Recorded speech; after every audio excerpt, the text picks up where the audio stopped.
Préoccupé par les retours de la paix en République démocratique du Congo, le speaker de la Chambre basse du Parlement, le professeur Vital Kamerhe, s'est entretenu avec le secrétaire général adjoint des Nations Unies en charge du maintien de la paix en mission officielle en République démocratique du Congo. Jean-Pierre Lacroix et Vital Kamerhe ont parlé du processus de paix en RDC et du soutien des Nations Unies aux efforts que fournit le président Félix Antoine Tshisekedi Tshilombo pour pacifier la partie est du pays. Le secrétaire général adjoint des Nations Unies a également salué l'engagement de la République démocratique du Congo, notamment dans les processus de paix de Luanda et de Nairobi, aussi de la pertinence de l'engagement de tous les partenaires concernés par ces processus pour que la paix soit enfin rétablie. Il a par ailleurs rappelé au président de l'Assemblée nationale que le rôle que les Nations Unies attendent du Parlement congolais est celui de s'investir dans le renforcement de l'appareil sécuritaire congolais et de soutenir toutes les résolutions prises dans le cadre de la recherche de la paix en République démocratique du Congo.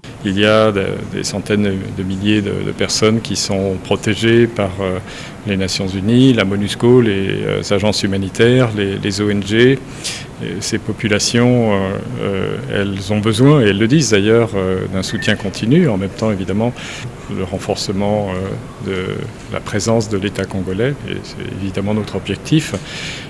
qui va de pair, qui est complémentaire avec la poursuite des efforts de paix. Nous sommes très engagés dans ce domaine, je l'ai dit, à la fois les soutiens politiques aux efforts, notamment le processus de Luanda, les efforts sous les auspices de la médiation angolaise. Nous lui apportons aussi un soutien opérationnel avec les moyens de la MONUSCO pour soutenir notamment la vérification du cessez-le-feu. Nous avons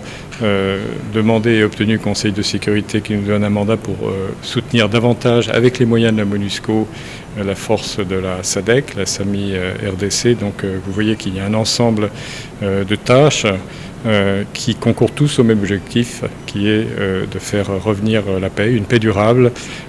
à l'est du Congo et dans l'ensemble de la région. Le président de l'Assemblée nationale, le professeur Vital Kamerhe, a passé en revue les grandes lignes charnières de l'aboutissement total du processus de paix dans la sous-région de Grand Lac. Vital Kamerhe a insisté sur la nécessité de l'inclusivité de tous les acteurs dans la résolution finale issue du processus de paix déjà enclenché. Le speaker de la Chambre basse du Parlement a par ailleurs relevé le fait que l'Assemblée nationale a, à travers les élus nationaux, sensibilisé la population sur le processus de paix en cours. D'autre part, il a rappelé qu'à travers la diplomatie parlementaire agissante, l'Assemblée nationale est déjà à pied d'œuvre en dénonçant cette guerre injuste imposée par le Rwanda et en invitant tous partenaires internationaux à s'impliquer dans la recherche de la paix en République démocratique du Congo. À la demande de Bintou Keïta, représentante du secrétaire général des Nations Unies en RDC, qui accompagnait Jean-Pierre Lacroix, le président de l'Assemblée nationale, le professeur Vital Kamerhe, a fait savoir qu'une plénière spéciale sera tenue sur la situation sécuritaire dans la partie est du pays. Ça sera aussi une tribune pour la MONUSCO de venir éclairer la lanterne des élus nationaux et la population sur certaines questions importantes en rapport avec l'exécution de sa mission.